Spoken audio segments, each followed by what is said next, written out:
రేవంత్ రెడ్డి గారి పరిపాలన విధానం ఎలా అనిపిస్తుంది? బాలేదు. చాలా చెత్తగా ఉంది. 6 గ్యారంటీలు అన్నారు. 6 గ్యారంటీలు కూడా నెరవేర్చలేదు. అలాగే విద్యార్థులకి ఇంతవరకు కూడా స్కాలర్‌షిప్ రాలేదు. హ్మ్. అన్ని ఉచితాలు పెట్టడం కూడా బాగుండదు. ఎందుకంటే ఇప్పుడు మహిళలకు ఉచితాలు అన్నారు. బస్సులు తగ్గించారు. స్టూడెంట్స్‌కి చానా ఇబ్బంది అయితుంది. హ్మ్. అదే ఉచితాలు స్టూడెంట్స్‌కి బస్ పాస్ వాళ్ళకిస్తే బాగుంటది కదా! వాళ్ళు నడిచే వాళ్ళకి పని చేసుకునే వాళ్ళకెందుకు వృద్ధులకిస్తే బాగుంటది ఉచితాలు. రైతు రుణమాఫీ కూడా ఒకటి పెట్టారు గదా! రైతు రుణమాఫీ అనేది జరుగుతుందంటారా? లేదు అది కొంతమందికొచ్చింది. కొంతమంది రాలేదు. కొన్ని గ్రామాలలో రాలేదు. హ్మ్. రుణమాఫీ కూడా సగం సగమే. కాకపోతే న్యూస్‌లో, ఫ్లెక్సీలలో ఏసారు. వార్తలలో కూడా వచ్చాయి. ఏదో ఇచ్చాం అందరికి ఇచ్చామని గాని, ఒక విడత కూడా సరిగా రాని గ్రామాలు కూడా ఉన్నాయి. ప్రీవియస్ గవర్నమెంట్‌తో కంపేర్ చేస్తే ఈ గవర్నమెంట్‌లో మీకు నచ్చిన మార్పులేంటసలు? ఏం 2 బాలే. 2 గవర్నమెంట్ కూడా ఏం కొత్తగా ఏం లేదు. అంటే మీరు ఏ గవర్నమెంట్ అనుకుంటున్నారైతే? బీజేపీ వస్తే బాగుంటదనుకుంటున్నా. బీజేపీ.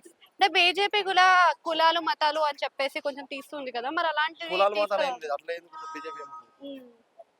భారత్ విశ్వగురువుకి వెళ్ళాలంటే బీజేపీ వల్లనే సాధ్యం. బీజేపీ వస్తే సమాధానం అంటే మార్చేస్తది. మతాల వ్యత్యాసం అనేది కూడా మనకి బీజేపీలోనే కనిపిస్తది గదా! మతాలు ఎక్కడ? హ్మ్. మతాలు ఏం కనిపియదు కదా! హ్మ్.